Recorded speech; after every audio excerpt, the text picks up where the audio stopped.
नमस्कार, मैं हूं प्रदीप और आप थिंक 360 देख रहे हैं। आज स्टूडियो में हमारे खास मेहमान हैं राजेंद्र सिंह नरूखा। राजेंद्र सिंह नरूखा राम राज्य मिशन के संस्थापक हैं और इसी मिशन को आगे लेके चल रहे हैं। जानेंगे आज राम राज्य मिशन क्या है। और इससे पहले आपका जो टाइटल आप यूज करते हैं राज ऋषि, क्या है साहब राज ऋषि? राज जो है वो डेमोक्रेटिक राज है सर। उसमें मतलब समझ में नहीं आया क्या है ये टाइटल। हाँ, आप खिंचाई करने के मूड में हो, मुझे पता है। ना पहले खिंचाई तो नहीं मैं सर। आपको बता दूं कि राम कैसा राज्य है? मिशन का जी मैं संस्थापक नहीं हूँ। जी। राम राज्य के संस्थापक कोई मानव हो, ये कल्पना ही बेकार है। राम राज्य के संस्थापक तो श्री हनुमान जी हैं। अच्छा। और हनुमान जी के हम तो भक्त मात्र हैं। उनके चरणों की धूल के बराबर भी हमारी क्षमता नहीं है। हम तो उस मिशन में एक कड़ी है, जी प्रयास कर रहे हैं, कर्म कर रहे हैं गीता के माध्यम से, और कर्मवाद के सिद्धांत को प्रतिपादित कर रहे हैं।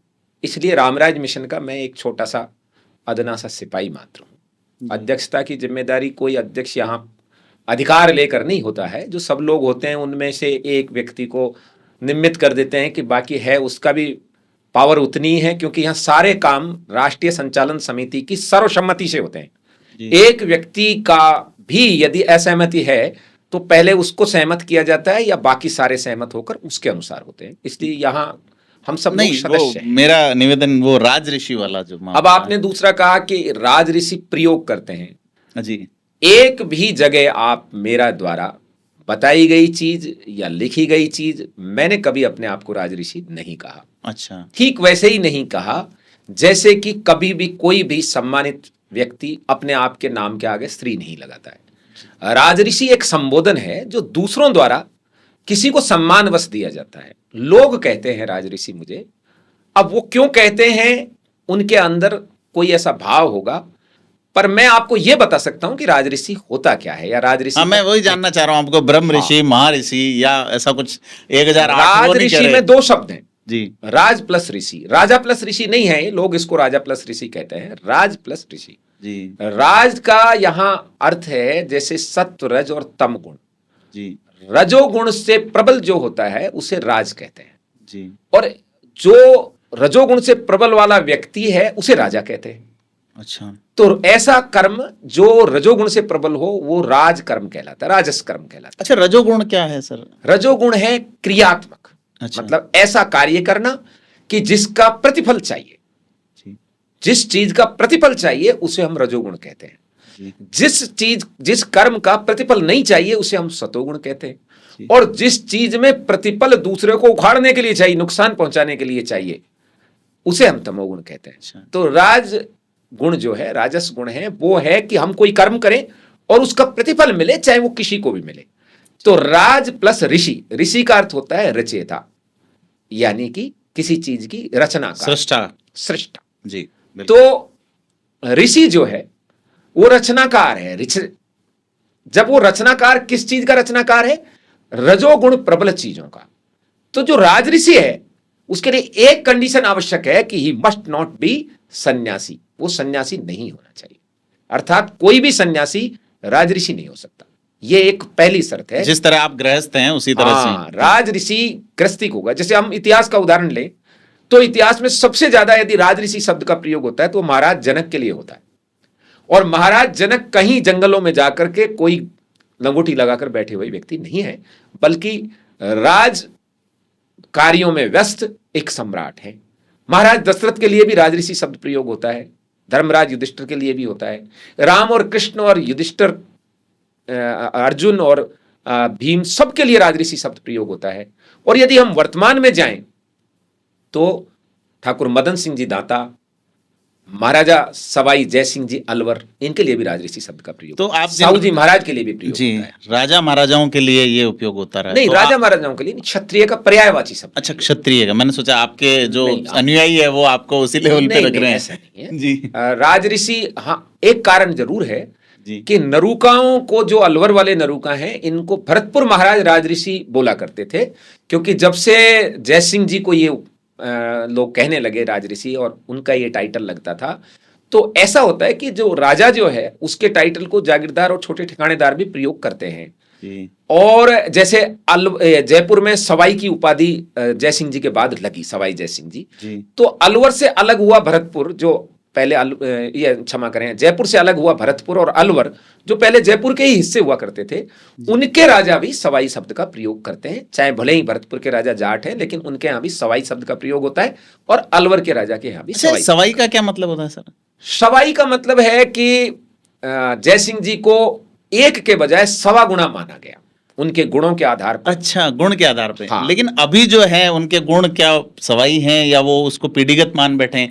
योग्यता होगी ना ये उपाधियां, तो योग्यता सूचक है, लेकिन जन्मना कैसे आगे उसको? लेकिन ऐसा होता है कि जब पिता की उपाधियां पुत्र धारण करने लगता है और लोकमानस में पहचान के लिए उसके परिवार को उस नाम से जानने लग जाते हैं। जैसे ठाकुर की उपाधि है, कोई भी ठाकुर जाति सूचक शब्द नहीं है, लेकिन उनके वंशजों को बाद में ठाकुर कहते हैं, जबकि अब कोई ये सिस्टम ही नहीं बचा है, सामंत का कोई रोल नहीं है। उस सामंत को, जो गांव का सामंत होता था, उसको ठाकुर कहते थे, और केवल एक को ठाकुर कहते थे, लेकिन अब सभी को ठाकुर कहते हैं। तो लोकमानस में चल जाती हैं। जैसे पंडित है, अब सभी ब्राह्मणों को पंडित कहते हैं, जबकि पंडित का अर्थ एक विद्वान ब्राह्मण को पंडित कहा है, कर्मकांडी जो है। हाँ, ऐसे ही सेठ जी शब्द है, उस सेठ तो उसको कहते थे जो सेठ होता था, लेकिन गरीब वैश्य को भी, चाहे वो बेचारा बिल्कुल गरीब है, लेकिन उसको सेठ जी कहते हैं। इसी तरीके से शूद्र समुदाय में पटेल आदि उपाधियां उनको सम्मान सूचक दी जाती थी। इसी तरीके से हर समाज को सम्मान सूचक शब्दों का देने का हमारी भारतीय संस्कृति नहीं, ये ठीक है सर। राजऋषि पे जो आपने बात की, तो मैं उसको क्लियर कर देता हूं। गीता के अंदर स्पष्टतः क्षत्रिय की जगह राजऋषि शब्द का प्रयोग हुआ है। यदि हम चौथे अध्याय का भी जिक्र करें तो उसमें सीधा सीधा है कि सृष्टि के आरंभ में मैंने ये निर्विकार योग सूर्य को दिया, सूर्य ने अपने पुत्र मनु को, और मनु ने अपने पुत्र इक्ष्वाकु को, और इस तरह वंश परंपरागत से ये राजऋषियों के पास था, ये शब्द उसमें आया है।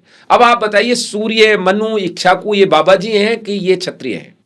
ये क्षत्रिय हैं, वंश परंपरागत रूप से इनको मिला है। इसके अलावा 9वें अध्याय में भी एक जगह जिक्र आता है, जहां कृष्ण कहते हैं, अर्जुन कहते हैं कि यदि पापी कोई व्यक्ति है और वो पाप करेगा और उसके बाद वो उसका कैसे कल्याण होगा, तो कृष्ण कहते हैं कि प्रत्येक व्यक्ति, पापी से भी पापी, घोर पापी को भी मेरा रास्ता सुलभ है। और वो कहते हैं कि स्त्री, वैश्य, शूद्र और महापापी और कोई भी अपने आप को पापी नहीं मानता है, उसके लिए भी जब वो मेरे रास्ते पे आता है तो मैं सहज सुलभ हूं।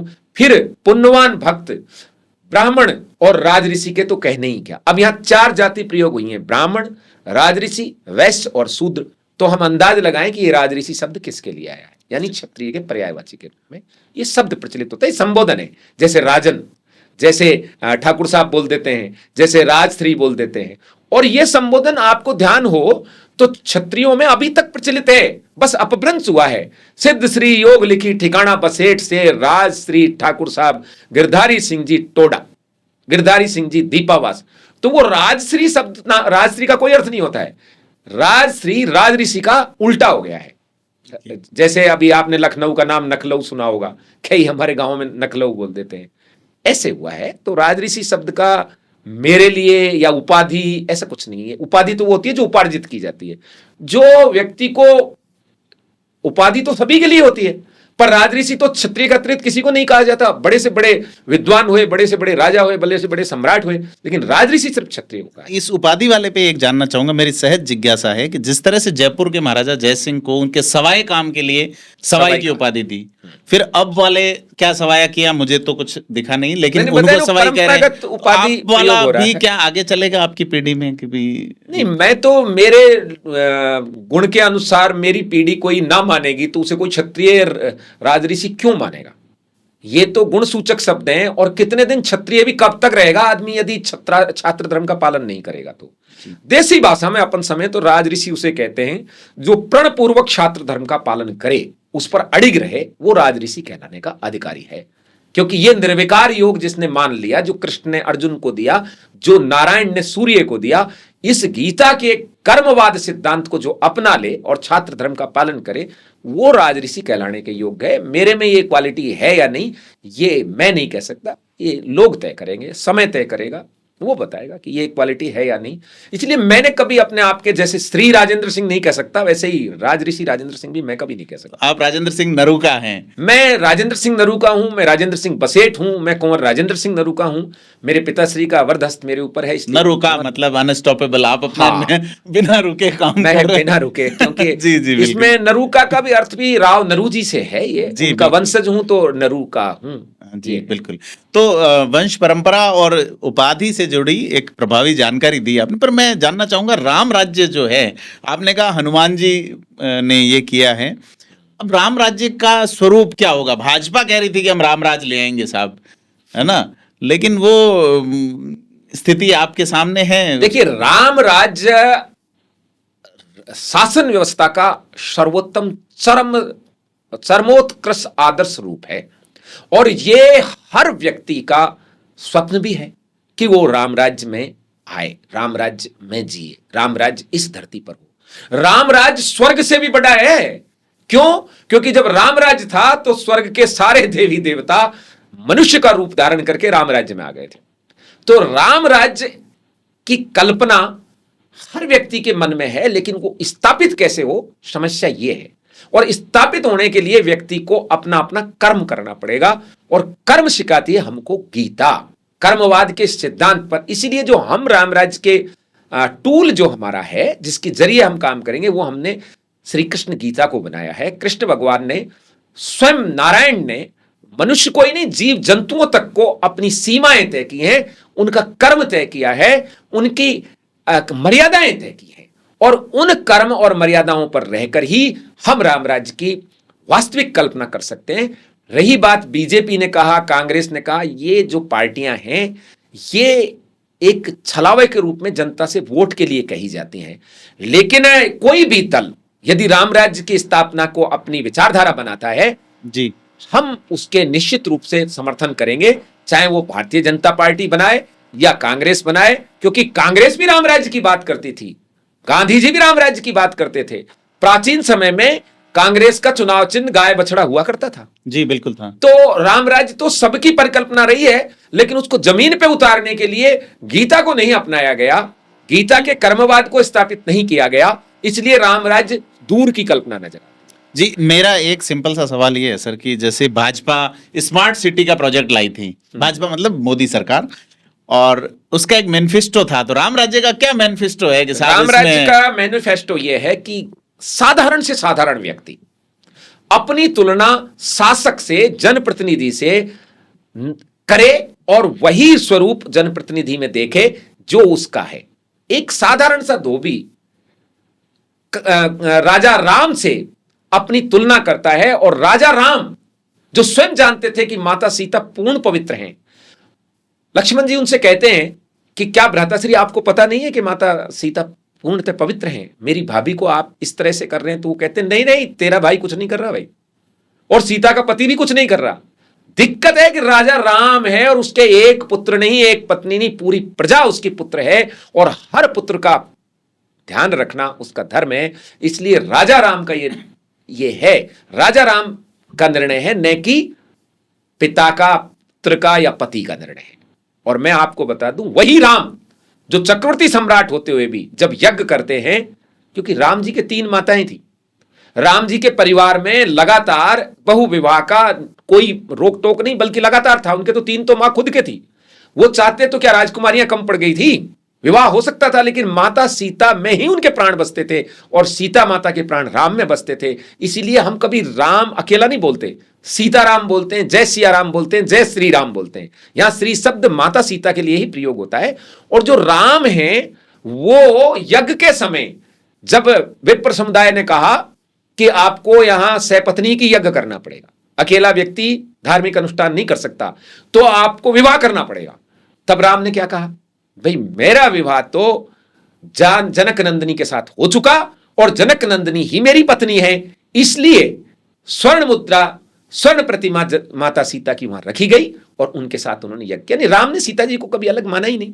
अब कोई ये कहे कि नहीं, लगातार रोजाना साथ साथ घूमे जब भी पति पत्नी होते हैं, अरे तो भाई अभी तक भी जो आर्मी के अंदर हमारे बंधु जाते हैं, वो साल साल भर क्या मांग भरते हैं क्या अपनी पत्नियों की, लेकिन वो उनकी पत्नी तो रहती है ना।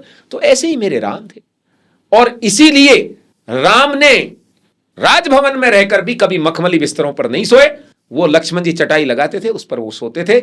माता सीता वाल्मीकि के आश्रम में यदि वन में रह रही हैं तो राम ने राजमहल को ही वन बना दिया था। इसलिए ऐसा रामराज जिसमें प्रत्येक व्यक्ति को न्याय उसके घर में मिल जाए, न्याय के लिए कहीं जाना नहीं पड़े, न्याय के लिए खर्च नहीं करना पड़े, उसे रामराज्य कहते हैं। न्याय का, राज्य का, शासन की पहली व्यवस्था का काम है न्याय स्थापित करना।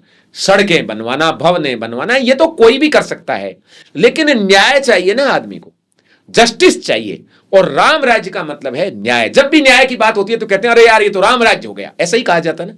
लोकमानस में न्याय के राज्य को राम राज्य कहते हैं। सर सीता जी के साथ तो अनजस्टिस हुआ ना, कैसे? बच्चों के साथ। कौन से बच्चे के साथ? भाई आप ये देखिए कि एक गर्भवती स्त्री को आप निकाल रहे हैं, कहां निकाल रहे? महल से वन में भेज दिया ना सर। इससे पहले सीता जी जब वो पवित्र थे, उनके पास सारा कुछ प्रमाण था, अग्नि परीक्षा उन्होंने दी, इसे न्याय तो नहीं कहेंगे? आप को ये बता दूं कि अग्नि परीक्षा का ये मतलब नहीं होता है कि अग्नि में ठूंस दिया जी। अग्नि की परीक्षा का मतलब होता है जैसे विवाह में अग्नि को साक्षी मानकर करते हैं। तो अब आप कहोगे कि ये तो बहुत गलत प्रथा है, आप लोगों के सनातनियों के आग में जला के पत्नी को लेते हो। जैसे अग्नि के फेरे देते हैं, इसी तरीके से अग्नि को साक्षी मान करके प्रतिज्ञाएं ली जाती हैं। और वास्तविक स्थिति तो यह है कि अग्निदेव के पास सीता जी थी जिनको वापस राम को लेना था। दूसरी बात, आपने कहा गर्भवती स्त्री को बाहर निकाल दिया, अरे माता सीता है वो, और वाल्मीकि जी के आश्रम में गई हैं। आजकल क्यों जाते हैं हनीमून में, पहलगाम में, बताओ आप। फिर आप कहोगे कि ऐसे, इस स्विट्जरलैंड से ज्यादा अच्छी स्थिति है वाल्मीकि जी के आश्रम की। और वहां पहले, ये तो राम और सीता की बात है, पहले राजा अपने पुत्रों को जानबूझ के ऐसी कठिन परिस्थितियों से गुजारते थे गर्भकाल से ही, ताकि वो आगे चल करके वन में या सिंहासन पर या फटिक शिला पर बैठकर एक भाव से रह सके। इनजस्टिस तो जब होता है जब कुछ की जगह ये राज्य किसी अपनी लिव इन में रहने वाली को पकड़ा दिया गया होता। अयोध्या का राज्य तो कुछ को ही मिला ना। 8 पुत्र थे राम और चारों भाइयों के, और पूरा चक्रवर्ती साम्राज्य को 8 भागों में बराबर बांटकर 8 पुत्रों को श्री राम ने उस काल में भाइयों में बंटवारा सही कर दिया था, जिस काल में यह कल्पना भी नहीं की जा सकती। तो यदि हमारे साथ यानी कुश और लव के साथ अन्याय होता तो राजेंद्र सिंह नरूखा आपके सामने कैसे बैठा होता? मैं उन्हीं का वंशज, कुश का ही वंशज हूं। हम नहीं कहते अन्याय हुआ तो फिर ये दूसरे लोग कौन है जो कहते हैं अन्याय हुआ? अयोध्या के राज्य पर कुश को बैठाना वो उसके उत्तराधिकार की पूर्ति थी। माता सीता को स्वर्ण सिंहासन पर भले ही ना बिठाया हो, तो खुद भी नहीं बैठ रहे थे, वो स्वर्ण प्रतिमा बैठाकर यज्ञ में बैठना माता सीता का सम्मान था। और राम के द्वारा कोई विवाह नहीं करना, ये माता सीता के प्रति मेरे राम की अनुराग तय करता है। सीता जी के साथ इनजस्टिस होता ना तो आज हम जय सिया राम नहीं कह रहे हो। आप जैसा बता रहे हैं कुश के वंशज हैं, रघुकुल के हैं जी। एक विवाह आपका भी हुआ है जी। वचन होता है कि जीवन भर साथ निभाऊंगा, है ना? तो फिर रघुकुल रीत सदा चली आई, प्राण जाए पर वचन न जाए। वचन तो टूटा ना। कैसे? कि आपने उनको निकाल दिया। मतलब वचन ये दिया था कि साथ साथ लिए घूमेंगे? नहीं, मैं फिर तो आपके हिसाब से तो लक्ष्मण जी ने भी वचन तोड़ दिया, उर्मिला जी वहां रह गई अयोध्या में। वचन है साथ रहने का मतलब है कि वैवाहिक जीवन हमारा साथ रहेगा, मरने के बाद भी साथ रहते हैं हमारे यहां। तो विधवा भी वो उसी की कहलाती है। ये साथ रहने का मतलब क्या होता है? बगल में हाथ डाल के चलना। मैं भी यहां अकेला बैठा हुआ हूं, मैंने भी वचन दे रखा है, कमरानी साहब वहां गुड़गांव में बैठी है, तो मतलब वचन टूट गया? ये बात नहीं। तो आप जो राम राज्य बता रहे हैं उसमें परित्याग वैलिड होगा इस तरह का? परित्याग किसका? माता सीता जी का तो कभी परित्याग राम ने तो नहीं किया।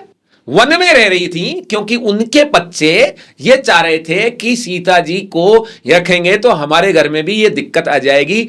हालांकि ये स्टोरी भी अभी मान्य नहीं है जी, बिल्कुल। इस पे भी अभी काफी वो है, वाल्मीकि जी ने इसका कोई जिक्र नहीं किया, यहां तक कि तुलसीदास जी ने भी उत्तर परिशिष्ट को नहीं लिखा। लेकिन लोकमानस में है तो हम इस पर चर्चा कर रहे हैं। पर लोकमानस में होने के बाद भी इसमें भी राम आदर्श है। माता सीता को उन्होंने अपने जीवन से थोड़ी त्याग दिया। जीवन से त्याग दिया होता या सीता जी ने राम को त्याग दिया होता तो कुश और लव को राम पुत्र नहीं कहा जाता। शत्रुघ्न जी उनको कुशा से जाकर रघुवंश की ओर से उनका अन्न प्रसारण नहीं कराते, उनको घुट्टी नहीं देते, फिर वो कहीं से भी करा लेते। वाल्मीकि जी ने खुद गुट्टी नहीं दी उन बच्चों को, उनको राम जी के भ्राता छोटे जो अनुज थे शत्रुघ्न जी से दिलाई। क्यों? क्योंकि वो उन्हीं के पुत्र हैं। तो परित्याग कहां हुआ? परित्याग तो इससे कहते हैं जैसे आजकल होते हैं ना, डिवोर्स बोलते हैं जिनको, और फिर दूसरा टाइटल दूसरे के साथ जाना। राम और सीता का तो आज तक परित्याग नहीं हुआ। जी जी। सीता, ये जो आप कांख में बगल में लिए घूमते ना, ये बड़ा कोई वचन क्षत्रियों में कभी नहीं चलता है। गठ जोड़े को काट कर, इस जो जिसे अपन कहते थे राजपूत काल, इसमें भी युद्ध में चला जाता है। तो आप तो कहोगे वचन तोड़ गया, ये तो गठ जोड़ा तोड़ गया। वचन इस बात का है कि हम और आप जन्म जन्मांतर तक साथ हैं, और यही कारण है कि यदि बिल्कुल एक दिन की भी विधवा हो जाए तो जीवन भर उस पति के साथ उसका संबंध बना रहता है। हमारी दादी, नानी, मामी, काकी, ये सब बिना पति, चाहे पति दो, ऐसी भी उदाहरण है, मुंह ही नहीं देखा पति का, लेकिन वो उन्हीं की है, क्योंकि ये उन्हीं का जोड़ा है। ये वचन तोड़ के कोई नहीं गया। वचन तोड़ के जाना तो जब होता, जब सीता जी से डाइवोर्स लेकर, जैसे आजकल लेते हैं, ये है वचन तोड़ना। तो ये तो बहुत, फिर इस हिसाब से तो अपन कहेंगे भरत जी ने वचन तोड़ रखा था, वो नंदी गांव में बैठे थे जी। फिर वो कहेंगे कि लक्ष्मण जी वहां उनको छोड़ गए, 13 साल के वचन तोड़ पंडितों ने उस वक्त कहा था कि पत्नी होनी चाहिए, वो सोने की सीता बनाई, उसके बिना वो पूजा मानी नहीं जाती थी कंप्लीट। बिल्कुल। अभी राम मंदिर की स्थापना हुई, उसमें 5 लोग थे गर्भगृह में पूजा करने वाले, सपत्नी कोई नहीं था। कौन कौन 5 थे? भागवत जी थे, मोदी जी थे, वो राम मंदिर मंत्र के वो महंत जी थे, और जसो वो क्या नाम उनका, जो राज्यपाल हैं, और योगी जी थे।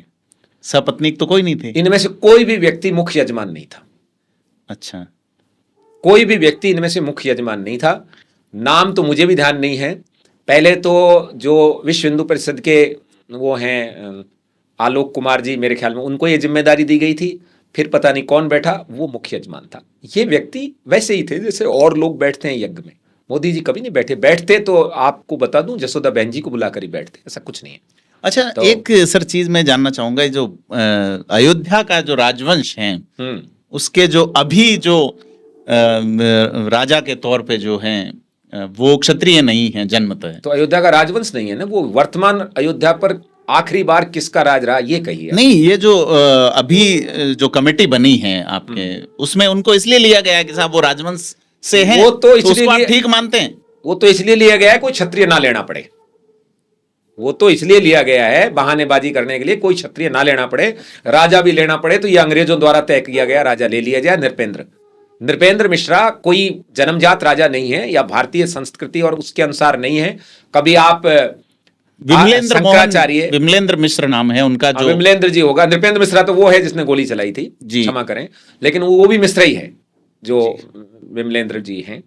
आप एक बार कभी उनका इंटरव्यू लेना, शंकराचार्य जी का, निश्चलानंद जी का जी। हमारी जो राम राज्य की परिषद नाम से जो पहले बनाई थी राजनीतिक दल, उसके जो विचारधारा थी वो आचार्य करपात्री जी की थी। निश्चलानंद जी उन्हीं के शिष्य हैं। तो मैं आपको बता दूं कि उन्होंने इन अयोध्या पर जिनका अंग्रेजों के टाइम राज था, इनको कभी भी अपने जीवन में राजा स्वीकार नहीं किया। हालांकि वो वहीं रहते थे, वो करपात्री जी वहीं रहते थे, लेकिन उन्होंने कहा कि नहीं, आपको राजा नहीं माना जा सकता। आप अंग्रेजों की तरफ से यहां होंगे। अंग्रेजों के राज को भी हमारी भारतीय संस्कृति में राज नहीं माना जाता है। ये एक आपात परिस्थिति में कोई कहीं किसी पे कब्जा कर ले, वो एक अलग बात है। तो राजा अयोध्या का राजवंश जो है वो इस समय कछवाहा, राठौड़, सिसोदिया, प्रतिहार कुल, गुर्जर प्रतिहार जिनको बड़गुजर कहते हैं, वो ये है। इसमें डायरेक्ट वंशजों में यदि हम कहेंगे तो लव के वंशज मेवाड़ महाराणा हैं, और कुछ के वंशज आपके आमेर के, अलवर के,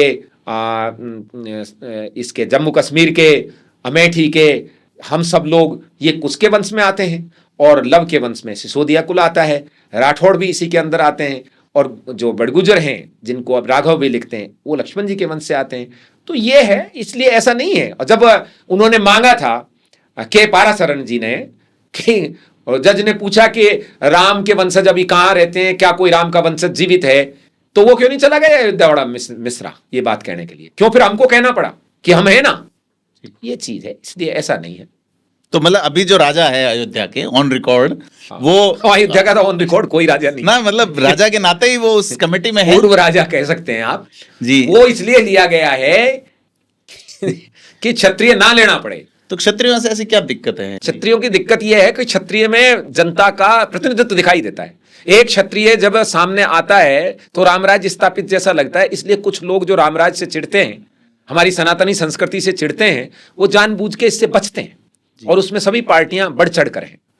आप ने कभी मेवाड़ के जो वर्तमान महाराणा हैं, जो उस समय पहले युवराज थे, इनको कभी राजनीति में देखा था पहले? जो विश्वराज सिंह जी हैं, नहीं देखा। लेकिन जब उन्होंने चुनाव लड़ा तो कांग्रेस के सबसे बड़े दिग्गज नेता जो कभी सीएम के उम्मीदवार थे, सीपी जोशी जी को 7,000 वोट से हरा दिया।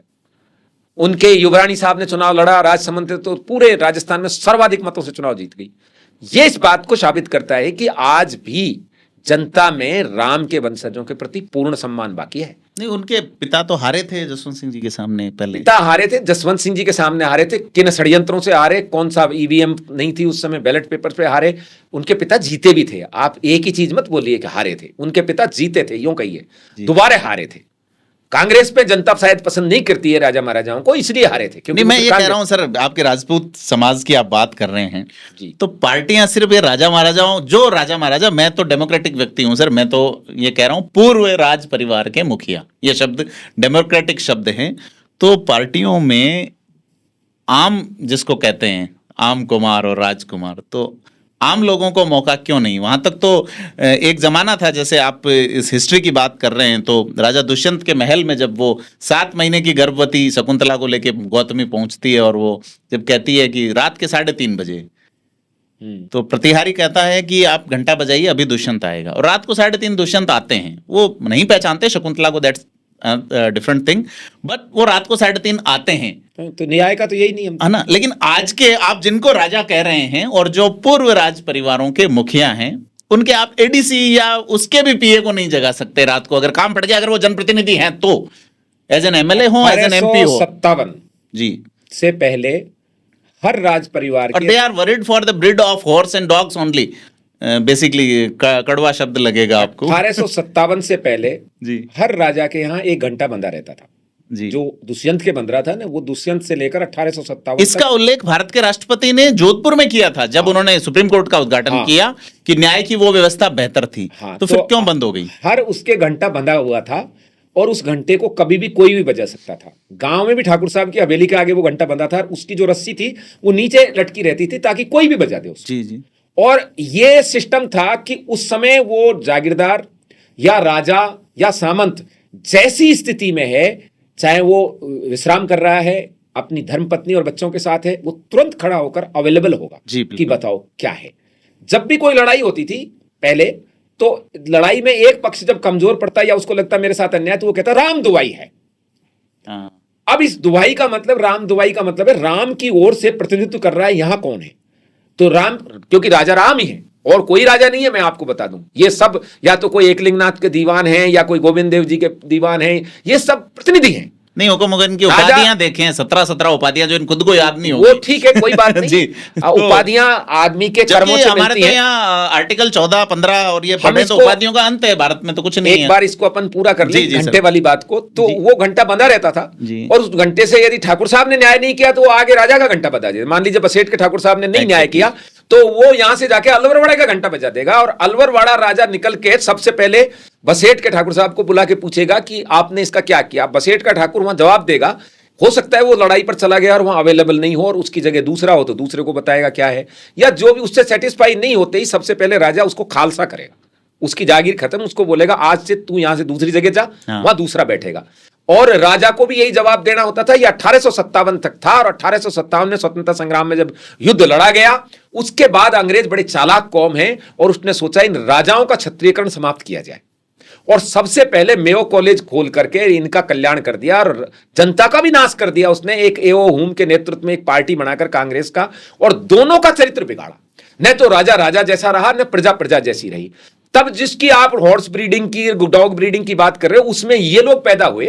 इसके बावजूद भी आज भी हॉर्स ब्रीडिंग, डॉग ब्रीडिंग वालों को जनता पसंद करती है, क्योंकि जनता इनमें वो छवि देखती है। पूर्वजों की छवि एक बैंक बैलेंस की तरह होती है जो बहुत दिनों तक काम आती है। अब वो बैंक बैलेंस खत्म हो जाएगा, रिफिल नहीं करोगे, तब ये कुर्क हो जाएंगे, यानी ये दिवालिया हो जाएंगे। लेकिन मैं आपको बता दूं, उनके बजाय आज भी ये लोग पहले से ज्यादा अच्छे हैं। राजमहल छोड़कर गली गली घूमते, तभी तो चुनाव जीतते हैं। अब आप इन्हें यह मत कहिए कि प्रजातांत्रिक नहीं है। राजा होना गैर प्रजातांत्रिक है क्या? राजा होना विशुद्ध प्रजातांत्रिक है, प्रजा की इच्छा का प्रकटीकरण है। लोकतंत्र का सबसे बड़ा नमूना, या किसको आदर्श लोकतंत्र भारत ने जो संविधान में लोकतंत्र लिया है, कहां से लिया है आप बताइए? ब्रिटेन से। और ब्रिटेन में राजा नहीं है क्या? क्या वो लोकतांत्रिक देश नहीं है? राजा के होते हुए भी लोकतांत्रिक होता है। भारत में तो लोकतंत्र की जो परंपरा है वो राजाओं के साथ ही बनाई गई थी, राजाओं ने ही लोकतंत्र दिया है। और जो ये राज्यसभा है ना, इसमें एक भी मेंबर जो आज है ये नहीं आने चाहिए थे, राज परिवारों द्वारा भेजे गए सदस्य तय हुए थे। यही तय हुआ था लॉर्ड सभा की तरह, यहां भी हाउस ऑफ लॉर्ड्स की तरह हाउस ऑफ राजाज थी, जिसे हम राज्यसभा कहते हैं, जिसको अब राज्यसभा कहने लगे हैं। इसका पूरा नाम राज्यसभा था। और इसके जो 250 आदमी तैनात किए हैं, वो जो 562 जो रियासतों के मेंबर्स थे उनके द्वारा, इसीलिए इसका जो है ना 2-2 साल का था, इसका 2-2 साल का पीरियड रखा गया था। 6 साल में दूसरा आता था, हर 2 साल में एक राजा भेजता। लेकिन इन्होंने इसको बिगाड़ दिया, क्योंकि 1947 से 50 तक इन्होंने कमजोर कर दिया राजाओं को। साइन कराने कर वो सारी ट्रीटी को उठाकर फेंक दिया। और उसके बाद सबसे बड़ा काम किया इंदिरा गांधी ने, क्योंकि इंदिरा गांधी को बदला लेना था राजमाता गायत्री देवी से। आप लोकतंत्र की बात कर रहे हो, राजमाता गायत्री देवी उसी काल में सबसे ज्यादा वोटों से चुनाव जीती हैं। जो जिस रामराज मिशन को मैं प्रतिनिधित्व करता हूं, उससे पहले आचार्य करपात्री जी के नेतृत्व में रामराज परिषद थी, और रामराज परिषद ने धूल चटा दी है कांग्रेस को। सरकार बन जाती यदि उस समय ये ईवीएम जैसी चीजें होती, और इस तरह का काम नहीं होता कि पार्टियां इधर से इधर टूट जाएं। महाराणा लक्ष्मण सिंह डूंगरपुर मुख्यमंत्री की शपथ ग्रहण करने वाले थे 1967 में। मेरे दादोसा के भाई ठाकुर रघुवीर सिंह जी नरूका जावली विधानसभा में विपक्ष के नेता रहे हैं। रामराज परिषद इतनी मजबूत उस समय हो गई थी। चलिए आप ये मत कहिए कि राजा महाराजाओं को मैं प्रजातांत्रिक नहीं मानता, ये विशुद्ध रूप से प्रजातंत्र तो आया ही राजा महाराजाओं से। मैं कोई थोप नहीं रहा सर आप पे बात। तो नहीं, आप नहीं कह रहे, जनता ऐसा कहती है जी, और खास तौर से जो वामपंथ का कीड़ा है उसने ये चीज लगाई है यहां। और इस वामपंथ के कीड़े को ये नहीं पता कि चीन में चुनाव क्यों नहीं करा देते, ये बड़े भारी ये प्रजातांत्रिक बनते हैं, चीन में क्यों नहीं चुनाव कराते, इंग्लैंड में राजा को क्यों नहीं चुनाव करा देते। प्रजातंत्र के इनका ज्यादा ही शौक है तो जर्मनी के महाराजा को सम्राट को बदल दें। इन्होंने यही कचरा उठाकर हमारे आखिरी देश जो नेपाल था उसका नाश कर दिया। और आज परिस्थिति यह बन रही है कि जब ज्ञानेंद्र जी वहां काठमांडू में जाते हैं तो लोग कहते हैं हमारे राजा आ गए हैं, नारायण हिती महल खाली करो, हमको हिंदू राष्ट्र चाहिए, ये कहते हैं। जी बिल्कुल, ये बात आपके विचार स्वागत योग्य हैं, लेकिन डेमोक्रेटिक कंट्री है बिल्कुल। और 1967 तक का ये दौर था, ज्यादातर राजा यही जीत के आ रहे थे। उस वक्त इस भारत के मंगल तो तब भी नहीं गाए गए। और ऐसा कहते हैं आम राजपूत की तो पहुंच ही नहीं है वहां तक। बाकी एमएलए से मिलने के लिए उन्हें पीए से मिलना है, और इन तक मिलना है तो पहले पीए फिर एडीसी, पता नहीं कितनी लेयर्स हैं। और ये तो फैक्ट है, मतलब हम भी महसूस करते हैं। मतलब आपका कहना यह है कि बाकी नेताओं तक पहुंचे, राजाओं तक नहीं है। हाँ, जो राजा अगर नेता बन गया ना, तो आप कह रहे हो गली गली घूम रहे, वोट मिलने तक घूमते हैं, उसके बाद लगभग नजर नहीं आते। ये प्रजातंत्र का साइड इफेक्ट है कि जो लोक सेवक होता है, जो कलेक्टर होता है, उसको क्या कहते हैं, लोक सेवक। लोक कौन है, आप और हम, और वो हमारा सेवक है। लेकिन वो मिल लेता है क्या आपको, वो भी वही पिए। ये तो अंग्रेज ये साइड इफेक्ट दे के गए पर्ची वाला। अभी उल्टा हो गया है, जब मालिक आता है, जब मालिक हाथ जोड़ के खड़ा हो जाता है, मालिक कौन है, पब्लिक है ना, पब्लिक सर्वेंट है वो हाथ जोड़ के खड़ा हो जाता है। वो पीए के पास 6 बार झुकता है, फिर पीए जी कहते हैं हाँ क्यों आया, फिर उसको अपना नाम बताता है, फिर काम बताता है, फिर वो पर्ची अंदर जाती है, फिर वो कहता है साहब अभी चाय पी रहे, साहब अभी मीटिंग में, और साहब चैटिंग में लग रहा है, व्हाट्सएप की रील सर्फिंग कर रहा है। फिर वो बाहर आता है। तो साहब आप राजा महाराजाओं के दौर को इनसे कंपेयर करके देखो, ये आज के राजा महाराजाओं की। अब वो जो वर्तमान राजा महाराजा हैं, ये भी तो इन्हीं में से आए हैं ना। ये देखा देखी ये भी रंग बदल गए। तो राम राज्य में तो ये दोनों ही सुधारने पड़ेंगे ना। जी बिल्कुल, राम राज्य में दोनों को ही खींच के लाके इनकी चूड़ी कसनी पड़ेगी। लेकिन राम राज्य कभी भी ऐसे नहीं था कि राजा तय कर गया अगला राजा कौन होगा। नहीं, आपके राम राज्य में क्या ये जो राज परिवार, पूर्व राज परिवारों के जो मुखिया हैं, इनको प्राथमिकता रहेगी? मेरा कहने का मतलब ये था, हमारे तो योग्यता तय है। अब वो राजा में योग्यता है तो उसको डिस्क्वालीफाई नहीं किया जाएगा, और वो यदि आम व्यक्ति में योग्यता है तो डिस्क्वालीफाई नहीं किया जाएगा। हमारे यहाँ राजा राजपूत से भी कोई मतलब नहीं, तो राम राज्य ना, राम राज्य में तो प्रत्येक व्यक्ति से मतलब, क्योंकि वो थोड़ा कास्ट की तरफ जाता दिख रहा है। मैंने कहा राम राज्य का कास्ट से कोई लेना देना नहीं है। राम राज्य तो गीता पर आधारित, गीता के कर्मवाद के सिद्धांत पर आधारित है। जो करसी वो होसी। राजपूती के बारे में एक कहावत है, भक्ति रजपूती आणकरी बापरी, जो करसी तो होसी। तो भाई ये तो चीज ही ऐसी है राम राज्य की। तो इन राजा महाराजाओं को कोई प्रिविलेज नहीं है, नाश तो इनने ही किया सारा की सारा, पर इनमें कोई ठीक है तो वो डिस्क्वालीफाइड भी नहीं है। एक नागरिक का अधिकार तो दोगे उसको, या यूं कहोगे कि नहीं तू तो पहले राजा था, तू तो साइड साइड ऐसा नहीं किया जाएगा। हमारे लिए वो भी वही है और लोग भी वही हैं। लेकिन फिर भी मैं आपको बताता हूं, भगवान के यहां एक सिस्टम है वरीयता है। इसीलिए सही ढंग से आदमी वहीं पैदा होता है जहां उसकी जगह, आम वहीं पैदा होता है जहां आम के लिए जमीन ठीक होती है, करेला वहीं पैदा होता है जहां करेले के लिए ठीक होती है। नेताओं के घर में नेता क्यों पैदा हो रहे हैं? राजेश पायलट जी थे तो सचिन जी हो गए, नेहरू जी, मोतीलाल नेहरू थे तो जवाहरलाल नेहरू हो गए, इंदिरा गांधी हो गई, राजीव गांधी हो गए, ये दो पप्पू का क्या नाम है उसका, राहुल गांधी हो गया, प्रियंका हो गई। आप इन पे कोई ध्यान नहीं दे रहे। 5 पीढ़ी से ये बिल्कुल निकृष्टतम तय होकर देश को गड्ढे में डालकर, उसके बावजूद भी ये मजे मारे जा रहे हैं। आपको मेरे रामराज्य की ही उसका दिखाई दे रही है कि इसमें ही सारी कमी है। अरे ये भी तो साइड इफेक्ट है। राहुल गांधी यदि प्रजातंत्र नहीं होता तो वास्तविक बताओ क्या कर रहा होता वो? यदि प्रजातंत्र नहीं होता, कांग्रेस जैसी पार्टी के मालिकों के घर पैदा नहीं होता, तो आप उसको क्या रखते आपके यहां इस ऑफिस में? बताओ मेरे को। सर वो बात तो अच्छी करते हैं, क्या क्या बात मेहनत भी करते हैं, कितने रुपए लीटर है आटा? आटा कितने रुपए लीटर बताओ आप मेरे को। भागते दौड़ते भी हैं, मेहनत भाग दौड़ में भागते दौड़ते कुश्ती हो रही है क्या यहाँ? भागते दौड़ते हैं, ये सब ड्रामाबाजी है जी। आप मुझे बताओ आटा कितने रुपए? मीडिया से नहीं भागते, एक तो वो बात करते हैं मीडिया भी तो, मीडिया के पास भी तो वो उन्हीं के पास जाते हैं जो उन्हीं की। मीडिया आज की तारीख में इस देश में सबसे ज्यादा कंडम तो मीडिया ही, माफ करना आप इस बात को, मीडिया कोई नहीं है। मीडिया सब सेटअप है। कोई मीडिया कांग्रेसी है तो कोई मीडिया बीजेपी की है, कोई वामपंथी है, कोई राइटिस्ट है। अरे कोई ट्रूथिस्ट भी तो बनो जी, कोई सत्य को भी तो कहने वाला बनो। कोई ये भी तो कहो कि मोदी का ये कदम गलत है, ये राहुल गांधी का कदम गलत है, ये राहुल का सही है, ये मोदी का सही है। एक आदमी को यदि मोदी की बुराई करनी है तो जिंदगी भर मोदी की बुराई करेगा। एक आदमी को उसकी बढ़ाई करनी है तो आपने देखा नहीं 8 तारीख को तो ओ ये देखिए वो पाकिस्तान जीत लिया, कराची खत्म, लाहौर खत्म, ये खत्म। इनको किसी ने आज तक सजा दी है? क्या बकवास की उस दिन। मेरे पूरे देश के जनमानस का इन्होंने नाश कर दिया, सारी हाथ जगाए रखा लोगों को। और फिर उसके बाद में सुबह टैं टैं फिस। और कौन? बड़े बड़े पत्रकार, वो हमारे रजत शर्मा जी जैसा पत्रकार, सौरभ जी जैसे पत्रकार बैठ गए टीवी पे और बकवास किए जा रहे हैं। बोले कल तो बचा कुचा पाकिस्तान रहेगा। जो कार्रवाई 9 तारीख को की वो इन्होंने 8 को ही गा दी। क्या बात है। मतलब कुछ फ्रेमिंग होगी पहले से, ये तो गलत है ना। ये देश की जनता के साथ क्यों विश्वास करें? सवाल राजेंद्र सिंह जी मैं अर्ज करना चाहूंगा आपसे कि अगर राम राज्य आपके हिसाब से चले तो अभी ये जो पाकिस्तान वाली कार्रवाई हुई वो कैसे होती, फिर क्या रहता है उसमें? पाकिस्तान वाली कार्रवाई पे हम लोगों ने अभी इसके गलत अर्थ लगा रखे। नहीं आप कैसे करते हैं? मैं आपको बताता हूं, क्योंकि मैं तो खुद पहलगाम गया हूं, मेरी टीम गई है। रामराज मिशन ने अपनी टीम निर्धारित की और फिर फैक्ट लेके आए और हमने अपनी रिकमेंडेशन भी दी। और मुझे इस बात की खुशी है कि केंद्रीय गृह सचिव आदरणीय गोविंद मोहन जी को हमने रिपोर्ट दी और उस पर एक्शन हुआ। हमारी रिपोर्ट 5 को जमा हुई और 6 और 7 की रात को कार्रवाई हुई। हमने 4 सुझाव दिए थे, 2 तुरंत हो गए। आप ये देखिए कि पहलगाम के जो नृशंस हत्या, भीत घटना हुई है, हमारी बच्चियों के सिंदूर उजाड़े गए और उनके सामने, बच्चों के सामने जो ये किया है वो किसी भी दृष्टि से बर्दाश्त नहीं है। और दुख की बात यह है कि उनका धर्म पूछ कर किया गया। अब धर्म पूछ कर किया गया तो केसरिया पहनकर हमें जाना पड़ा कि धर्म पूछने की जरूरत नहीं, हम तो सामने से दिखाई दे जाएंगे हम कौन है। उसका जवाब तुरंत देना एक आवश्यक कदम है और वो दिया जाना चाहिए था। हमने भेजा है ये रिकमेंड करके और शायद जनता के अच्छे लोगों की भी यही मान्यता है और यही सरकारी एजेंसियों ने भेजा होगा देकर कि आतंकियों को बाद में पकड़ लेना, चोर को नहीं, चोर की मां को पकड़ो। तो सबसे पहले जो इनके टेरर कैंप है उनको नेस्तनाबूद करो। तुम बालाकोट में एक मिसाइल छोड़कर वहां लूटोगे, वो स्वीकार नहीं होगा। तुमको इस बार उनके ठिकाने चिन्हित करके जो रॉ ने इनको बताए हैं, जो हमारे सोर्सेज ने हमको बताए हैं, नेस्तनाबूद करने हैं। और इनकी सीने पे वार किया। 9 जगह 24 हमारी मिसाइलें गई और अगले दिन वहां मातम पसरा हुआ था। ये सब ने देखा होगा। बहुत बढ़िया काम हुआ।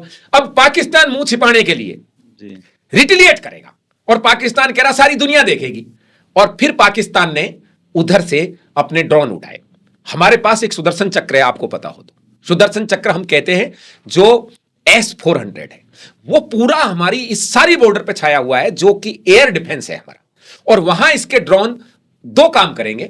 सबसे पहले तो उनको उधर गिराएंगे और कुछ यहां तक आते हैं तो उनकी दिशा बदल देंगे। और यही किया। हमारे एक सिंगल भी कोई उनके निशाने पे नहीं लगा। जम्मू में एक घर पे लगा, मानता हूं मैं, 2 मां बेटी सो रही थी, छत गिरी, नुकसान हुआ, 2 बच्चे भी कहीं मरे। लेकिन वो उनका मकसद तो एयरपोर्ट था ना, एयरपोर्ट तक तो नहीं जाने दिया।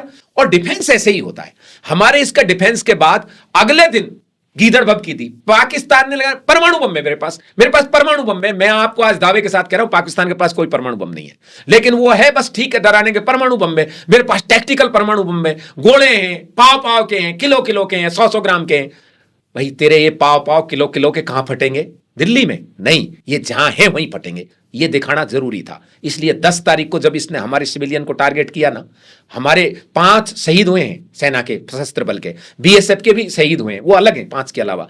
कुछ हमारे नागरिक भी मारे गए हैं पुंछ में, और उसमें हमारे गुरुद्वारे पर भी अटैक हुआ है। अब हमने सोचा, भारत ने सोचा कि यार इसका पापड़ा ही खत्म करो। और वो क्या पापड़ा था आपको बताऊं, एक मिसाइल को, जहां उनका परमाणु संयंत्र है ना, उसके पास ये हमें यह दिखाने का प्रयास कर रहे थे इस्लामाबाद में, अब हम परमाणु बम छोड़ेंगे, अर्थात त्राहिमाम करेगा भारत। और परमाणु बम को छोड़ने के लिए मीटिंग आयोजित कर दी गई 3 बजे। कर लो। हमने यहां से एक मिसाइल छोड़ी, जिस एयरबेस से परमाणु लेके जा सकता है उस एयरबेस को ध्वस्त कर दिया।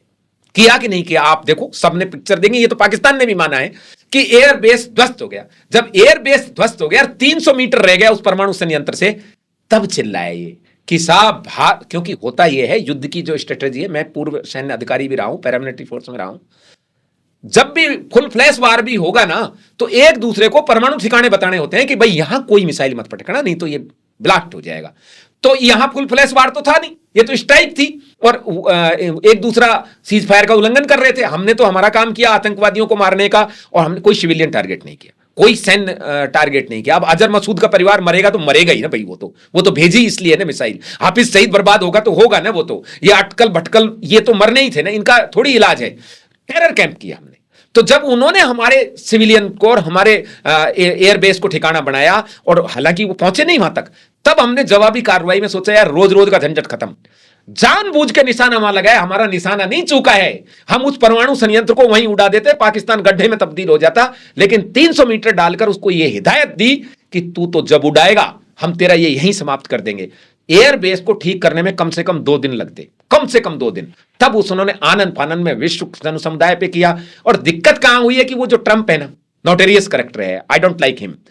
हालांकि उसके लिए हमने कमला हैरिस के हार को भी इसकी जीत के यहां पागलों ने वो किया था, सेलिब्रेट किया था।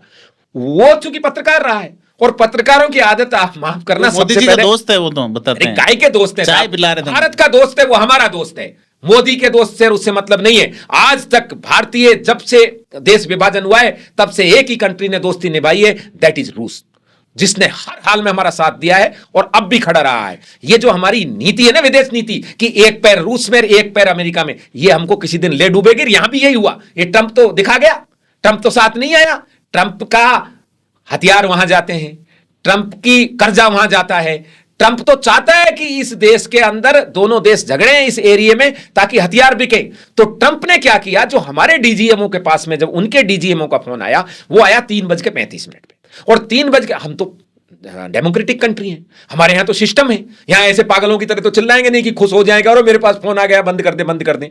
उन्होंने रिक्वेस्ट की कि please stop the firing from any side, either it may be naval side, it may be air side, it may be arms side. तो तीनों जल थल नभ से आप बंद कर दीजिए। अब DGMO can not take any decision. DGM ने अब ये पास किया अपने जनरल को, स्टाफ जो army staff, chief of the army staff है, उन्होंने पास किया जनरल सीडीएस जो हमारे अनिल चौहान साहब को, अनिल चौहान साहब ने रक्षा मंत्री को, रक्षा मंत्री ने पीएमओ को। ये हमारे सिस्टम है। और इस सिस्टम में पीएमओ ने मीटिंग बुलाई, मीटिंग बुलाकर ये डिसीजन लिया गया कि ओके, हम तो युद्ध कर ही नहीं रहे थे, तुम उधर से कर रहे थे तो हम कर रहे थे। हमने क्या ये मान लिया युद्ध हो रहा है, युद्ध नहीं था ये हमारी उन माता बहनों का ऑपरेशन सिंदूर था, सिंदूर का बदला लेने का काम था, वो हमने लिया। जब वो रिटेलिएट किया तो हमने दुगना रिटेलिएट किया, ये पहले ही बता दिया। जब एयर बेस पे जाया तो पाकिस्तान घबरा गया कि परमाणु संयंत्र उड़ने वाला है, और परमाणु संयंत्र उड़ने वाला है तो चीन और अमेरिका बुरी तरह घबरा गए, अपना कर्जा डूबने वाला है। क्योंकि कर्जदार को कोई भी नहीं मरने देना चाहता, वो चाहते हमारा कर्जा कैसे मिलेगा। तब इन्होंने आनंद फानन में हमसे भी रिक्वेस्ट की, हमारे विदेश मंत्री से भी फोन की, और जो वो बेंस आया था ना टावर लेके, यहाँ हमारे पागल के लोग उसके टावर को खिलाने में लगे थे। हमारी एक तो भारत की गंदी आदत ये है, कोई भी कहीं से चल के आ जाएगा तो उसके ये अतिथि सत्कार वाली थोड़ी एक सीमा होनी चाहिए, उसके बच्चों को ही खिलाने लग गए। कोई तो उसको टॉफी दे रहा है, कोई गोदी में ले रहा है। अरे कुछ तो मर्यादा रखो, आप मंत्री हो, मुख्यमंत्री हो, आप मिनिस्टर हो, उप मुख्यमंत्री हो, तो आपको कोई तो मर्यादाओं का पालन करना चाहिए। नहीं, वो उसको हगीज चेंज कर रहे, कोई क्या चेंज कर रहा है। तो ऐसी स्थिति में उनकी अपेक्षाएं बढ़ गई, उनको लगा यार हम तो दादा हैं विश्व के। माफ करना, इस समय विश्व का कोई दादा नहीं है, हम दुनिया की सबसे बड़ी आर्थिक शक्ति तो 5वीं है, लेकिन जनशक्ति सबसे बड़ी है, और जनशक्ति से बड़ा कोई शक्ति नहीं होती है। तब इन्होंने क्या किया, जब हमारे ये ओके हो गया कि ठीक है हम रोक देते हैं, वो उसने फिर एक चेप दिया मेरे भाई वो ट्रंप ने कि साहब मैं मध्यस्थता कर रहा था सारी रात से, और हमारी मध्यस्थता से दोनों महान प्रधानमंत्रियों ने रोक दिया। अब हमारे वालों ने ट्वीट करना ही भूल गए, वो तो पहले तो बात करना भूले, ये 6 बजे कर रहे हैं प्रेस कॉन्फ्रेंस जो विक्रम मिश्री है। और हमारे देश के लोगों को देखो कितनी जल्दी, आपको याद होगा एक बार सौरभ गांगुली क्रिकेट हार गया तो उसके घर पे तोड़ने पहुंच गए थे। ठीक वही स्थिति, बेचारा विक्रम मिश्री ओनली बताने वाला है कि सरकार का क्या डिसीजन है, उसके घर पहुंच गए, उसको गाली गपाली देने लगे, ट्रोल हो गए। हालांकि मैंने भी किया उस समय ट्रोल, क्योंकि क्रोध तो सब पूरे जनता में आया, लेकिन वास्तविकता यह थी कि यह गलती की उस भाई ने, वो जो पंच बना था ना अपना डोनाल्ड ट्रंप, उसने तो अपना क्रेडिट ले लिया सर। तो हमको समझना चाहिए कि 3:35 पे डीजीएमओ पाकिस्तान हमको रिक्वेस्ट कर रहा है, साहब हमें ट्रंप ने कहा था, तो आपकी बात माननी उनको तो कह दिया होगा ट्रंप ने, पर वो जो मिसाइल गई है ना उनके माथे पे, उसने कहा है उनको, तो जो ब्रह्मोस है ना, ब्रह्मोस उसने, और अब देखना आप विश्व ब्रह्मोस खरीदेगा, क्योंकि ब्रह्मोस बिल्कुल ब्रह्मास्त्र की तरह सही निशाने पे लगता है। अगले दिन रक्षा मंत्री ने कर दिया ना उद्घाटन लखनऊ में, अब हम ब्रह्मोस बनाएंगे, खुद के लिए भी बनाएंगे और दूसरों के लिए भी देंगे, उन देशों को भी देंगे। अमेरिका घबराया हुआ है इससे, यार ये तो भारतीय हथियार बेचने लग गया, क्योंकि भारत, इसमें क्या हुआ है, चीन का डिफेंस सिस्टम फेल हुआ भाई, हमारे जो मिसाइल उनके ठिकाने पे पड़ी, इसने ये सिद्ध कर दिया ना कि चीन फेल है। चीन का डिफेंस सिस्टम S-300 के बराबर है, और हमारा सुदर्शन चक्र S-400 है, हमारे आकाश के बराबर भी नहीं है चीन का। तो चीन का फेल हुआ, अमेरिका ने तो अपना F-16 तो उठाकर फेंक दिया, क्योंकि S-400 के सामने S-16 आने के बाद वो बच ही नहीं सकता, चाहे वो पाताल लोक में चला जाए। अब अमेरिका और चीन को लगा ब्रह्मोस सफल रहा, S-400 सफल रहा, तेजस सफल रहा, राफेल सफल रहा, तो बोलिए तो अब लोग भारत से हथियार खरीदेंगे, भारत से तेजस खरीदेंगे, भारत से आकाश खरीदेंगे, भारत से पृथ्वी खरीदेंगे। और ये यदि युद्ध हो जाता है तो यह तय हो जाएगा कि भारत तो स्वयं आत्मनिर्भर है, अपने हथियारों से युद्ध जीता है। इसलिए डोनाल्ड ट्रंप जो पंच बना घूम रहा है ना, वो खुद यहां जेवड़ा पटकता फिर रहा है कि भाई रुक जाओ, भाई रुक जाओ। और ये अपने को मानने की कहां जरूरत है, तो हम थोड़ी कर रहे थे, कर लेना चाहिए। अच्छा, क्या करते हैं मामला, नहीं युद्ध करके क्या करते हैं, फिर बेचते, पाकिस्तान को मिला लेते भारत में, मिलाना नहीं, फिर नहीं मिला सकते, माल तो बेचते आप जो क्या माल वो तो अभी भी बिकेगा, दुनिया को तो पता चल गया, अभी तो अपन ने बनाया ही नहीं, बनना चालू हुआ है। आप ये बताओ, मान लीजिए चलो आपकी इच्छा, मेरी भी इच्छा है कि पाकिस्तान भारत में मिल जाए, 25 करोड़ है मुसलमान, आपने जो टेरिटरी मार्क कर रखी है, पीओके का भी बता देता हूं आपको। पीओके हम लेंगे, लेकिन पीओके ली जाएगी थल सेना से, वायुसेना से थोड़ी पीओके ली जाएगी।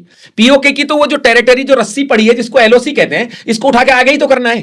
तो ये कोई ब्रह्मोस से थोड़ी होगी, ये तो थल सेना की राजरिफ जाएगी, जाट रेजिमेंट जाएगी, राजपूत रेजिमेंट जाएगी, डोगरा जाएगी, कुमाऊं जाएगी। देश इस बार तैयार था, नहीं देश तो तैयार है, विपक्षी दलों ने पूरा सहयोग दिया, बार बार प्रैक्टिस करने से क्या मतलब। नहीं, ये अभी देखो पीओके लेने की पूरी तैयारी नहीं हुई है। मैं आपको बताता हूं क्या है। पीओके के अंदर 45 लाख जनसंख्या है, और 45 लाख में से 45 लाख ही मुसलमान हैं, और 45 लाख ही जिहादी बने हुए हैं आज की तारीख में।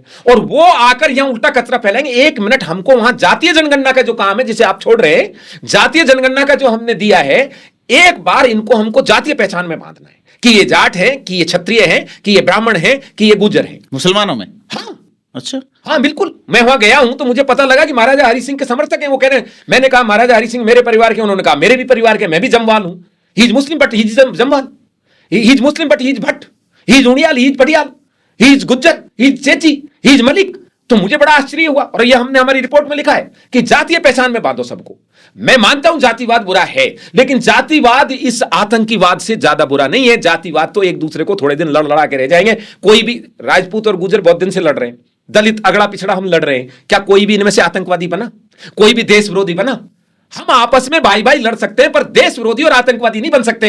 एक बार इनको जाति में बांध रहे हैं तो जब वो जराल लिखता है, जब वो जमवाल लिखता है, जब वो पटियाल लिखता है, भट्ट लिखता है, तो इसका मतलब वो अपने पूर्वजों से, रूट सबको पसंद है, वो पूर्वजों से जुड़ा हुआ है। और जब वो पूर्वजों से जुड़ा हुआ है तो 4-5 साल में वो अपनी जातियों से जुड़ जाएगा, और जातियों से जुड़ जाएगा तो छाती ठोक के हम पीओके को हमारे में मिलाएंगे, उस रस्सी को उठा के। तो मतलब आपके राम राज्य जो है उसमें पीओके होगा? बिल्कुल बिल्कुल बिल्कुल। पीओके की नहीं, अभी बलूचिस्तान भी रखा है जी। बलूचिस्तान को भी स्वतंत्र करना जरूरी है, और बलूचिस्तान को सरकारी स्तर पर कोई कुछ करे या ना करे, सामाजिक संस्थाओं की जिम्मेदारी है, बलूचों के साथ खड़ा होना चाहिए। और बलूचों ने 90% ले लिया है। वो तो ये सोच रहे थे कि अब कहीं ले लेंगे वो, और 90% का मतलब आप जानते हैं 46% टेरिटरी बलूचिस्तान है। एग्जैक्टली। और 6% ही आबादी है वहाँ। 6% ही आबादी है। बिल्कुल। और बड़ा एक रेवेन्यू का हिस्सा पाकिस्तान, सारे खनिज वही है, वहीं से आता है, लेकिन पाकिस्तान देता वहां 5% भी नहीं है। जनता को धैर्य रखने की जरूरत है, जी। विश्वास रखने की जरूरत है। थोड़ी देर में उबल जाएंगे। क्रिकेट में यदि सेंचुरी मार दी तो सौरभ गांगुली, और यदि एक मैच हार गया तो चलो घर तोड़ते हैं। अरे ऐसे नहीं चलेगा ना। इसीलिए अभी तो आप खुश हो रहे थे, एक दिन सारे खुश हो रहे थे, दूसरे दिन सारे के सारे बोले मोदी नकली शेर है, मोदी बिल्ली है जो शेर बनकर दिख रहा है। मिलाके एक चीज तो ये रही है कि भारत ने पाकिस्तान से कई युद्ध जमीन पे, आकाश में, जल में जीते हैं, लेकिन कागज पे हारे हैं। देखो, आप एक ही युद्ध की कह सकते हो कागज पे हारे की, ताशकंद समझौते की। नहीं, ताशकंद क्यों? 71 में कहां हारे हम? सारा बांग्लादेश अलग बना दिया हमने। नहीं, 71 में आपने जीती हुई जमीन लौटाई, हाजी पीर देखिए, जीती हुई जमीन कहां लौटाई? देश बना दिया ना, बांग्लादेश जीता हमने। और आपने 93,000 फौजी बिना किसी शर्त के, आपके फौजी 98 तक नहीं लौटाए उन्होंने। हम लोग इस देश में मानवता को सर्वोपरि रखते हैं। जो आदमी जनरल नियाजी पिस्टल रख रहा है हमारे डीजीएमओ के सामने, फिर आप क्या उसको मारोगे क्या?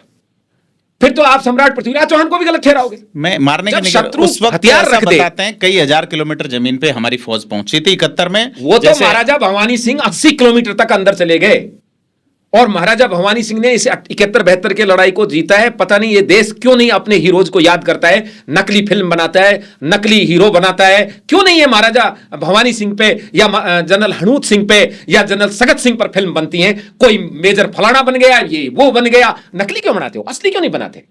अब वो गाजी फिल्म बनाई और आईएनएस राजपूत का नाम कुछ और रख दिया। क्या मतलब है इसका? मतलब मैंने जो पहले कहा वही बात है, इनको चिढ़ है।